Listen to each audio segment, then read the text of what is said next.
At ayan, magiging official na bang payment option sa EU ngayong October 2025 ang Ripple Payments? Ayan. Ngayong taon ay malaki po ang galaw ni Ripple sa Europe.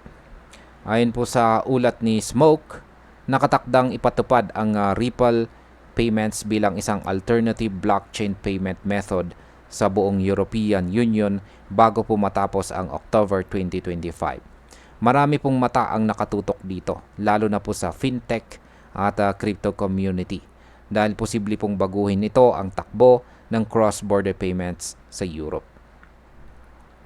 Yan, totoo ba ang balita na ipapatupad ang Ripple Payments sa EU? Ayon po sa post ng ni Smoke sa X, ayan po.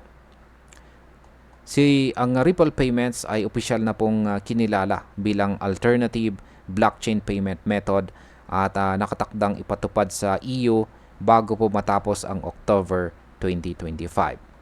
Hindi lamang po ito chismis dahil ang industry report na Key Players in the EU Payments Landscape 2025 edition ay inilista si Ripple kasama ang malalaking pangalan tulad po ni na Revolut, Western Union Payment Services, Skrill, Pioneer, Transfermate at Moneycorp Technologies. Ang inclusion po ni Ripple sa listahan na ito ay nagpapakita na kinikilala na po siya bilang viable alternative payment solution. Bagamat wala pang direktang kumpirmasyon mula sa ECB or European Payment Council, malaking bagay po na makita si Ripple na kasama sa top players ng EU payments market. Kung tuluyan pong makumpirma ito ng mga regulators, posibleng magkaroon po ng bullish reaction ang market dahil ito ang senyales na malapit nang maging mas malawak ang paggamit ng XRP sa Europe. Gaano naman po kalakas ang presensya ni Ripple sa Europe? Si Ripple ay hindi nabaguhan sa Europe. Matagal na po siyang nagbibigay ng cross-border payment at liquidity solutions para sa mga bangko at saka fintech companies. Ginagamit na ng maraming financial institutions ang kanyang network para sa mabilis at mababang gastos na international transfers. Kung ikukumpara po sa ibang industry leaders, maliit po ang operasyon ni Ripple sa Europe dahil mayroon lamang po siyang isang empleyado at kumikita ng 2.81 million euro revenue at 0.13 million net 0.13 million euro na net income. Pero kahit maliit po ang operation, ang kanyang technology at network ay ginagamit ng maraming institution. Ibig sabihin kahit lean po ang team, malaki ang kanyang epekto sa market. Posibleng tumaas po ang demand para kay XRP kapag tuluyang nagkaroon ng regulatory clarity ang kanyang operasyon sa EU. Ano naman po ang nagbabagong payment framework sa EU? Malaki po ang nagiging pagbabago sa payment system ng Europe. Ang SEPA, Instant Credit Transfer Mandate, ay magiging fully operational na po sa October 2025 at magbibigay daan ito para makapagpadala ng euro transfers 24/7. Kasabay nito, patuloy po na tinutulak ng European Central Bank ang Digital Euro Initiative.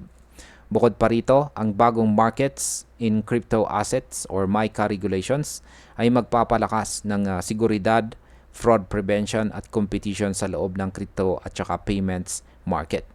Ayon po sa Deloitte, ang mga payment service providers ay naghahanda po na gumamit ng blockchain technology, digital euro at instant payment rails para makapaghatid ng mas makabagong solusyon.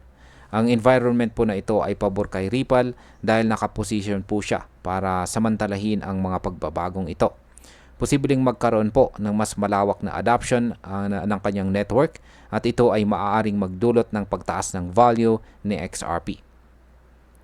Ngayon ay ano po ang posibleng market impact kapag naipatupad ito? Kung tuluyan pong makumpirma ng EU na magiging bahagi si Ripple ng kanilang official payment system, maaari itong magsilbing catalyst para sa mas malaking adoption ni XRP. Ang mga bangko at negosyo na dati ay nagdadalawang isip ay posible pong magsimulang gumamit ng Ripple para sa cross-border payments.